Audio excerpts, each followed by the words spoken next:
Hi, I'm Amy from a millionboxes.com, and I want to talk to you today about the new Fantasyland in the Magic Kingdom in Disney World in Florida. If you've been around, you know that I really love Disney.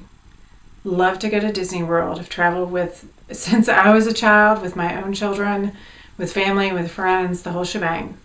So I was beyond excited when I was invited to come to Disney World and see the new Fantasyland expansion. And when we went and toured the area, we were so lucky that we had two Imagineers from Walt Disney Imagineering, Chris Kelly and Diego Paris, who walked through the whole project with us, talking about the story behind it. And that's one of the things that sets Disney apart, is the theming and the story. They put in details that the rides and attractions would still be great, but it makes them magnificent with these details. So I can't wait for you to go see it. You really have to. But the new Fantasyland begins. They have new castle walls. And so you see that Cinderella's kingdom goes up to the castle walls. And then on the other side, you're going into the Enchanted Forest.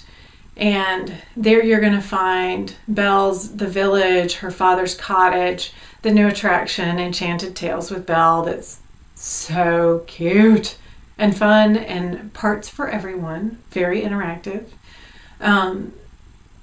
Gaston's Tavern, did I say that? Fountain out front of Gaston himself. He's very, very happy about that.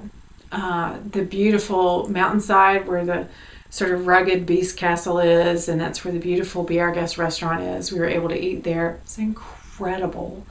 But then you sort of leave the mountainside and you're going down to the seashore, and that's where you're going to find Prince Eric's castle and Ariel's grotto and the Under the Sea Journey of the Little Mermaid ride.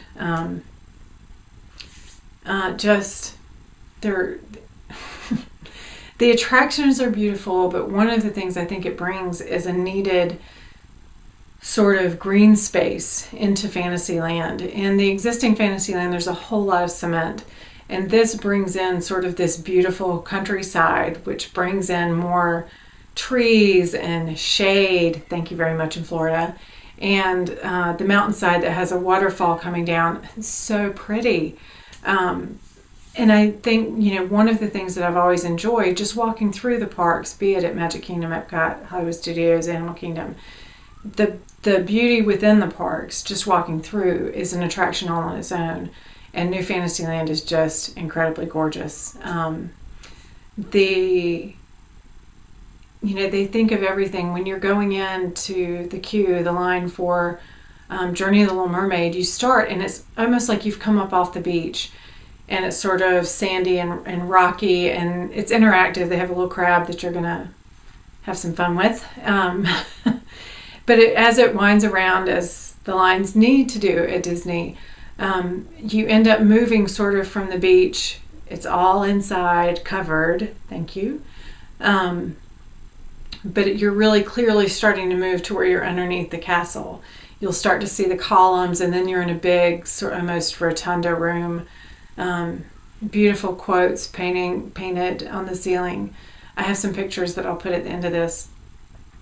And then one of my very favorite details is the back steps up to the kitchen, which you see in the movie where the chef goes and grabs stuff, and it's where Sebastian almost loses his life. But that back staircase to the kitchen, that could not be there, and this would still be a really wonderful ride and a great line, but it just is that extra touch that Disney does, and it's incredible.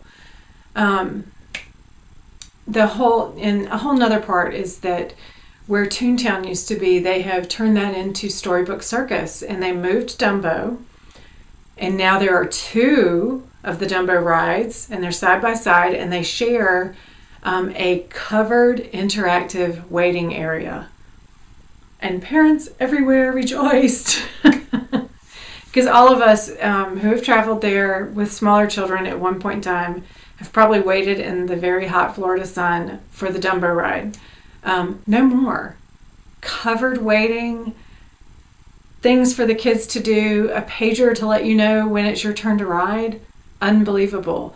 so focused on the guest having a good experience. You know, people were still lining up for Dumbo, but they went the extra mile to make it more pleasant, which is, again, why I love Disney. And then the Barnstormer they rethemed. The one thing my daughter was worried about when they started all of this is, are they going to get rid of the Barnstormer? But no, they've rethemed it to the Great Goofini.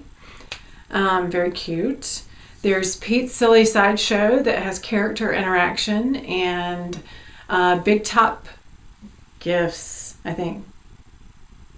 I'm not sure what it's called. I'll put it in here. I know it's Big Top, but I can't remember. Big Top Treasures, maybe? No. Anyway, so there's a whole lot to see and do. What I think it's done is really focused on the guest having a good experience when they're in the Magic Kingdom in Fantasyland. Yes, it expanded capacity. It added attractions. The classic Disney dark ride with the Little Mermaid. Whole family is going to enjoy that together. And then Enchanted Tales with Belle, sort of a next generation character experience that I don't want to say too much about because I want you to go and experience it. And really wonderful restaurants. Be Our Guest is not to be missed. But I'll do another video about that because this is going long. And I'm going to include some pictures here of some things that I talked about. And as always, thanks for stopping by.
Go to Disney World. Go see it.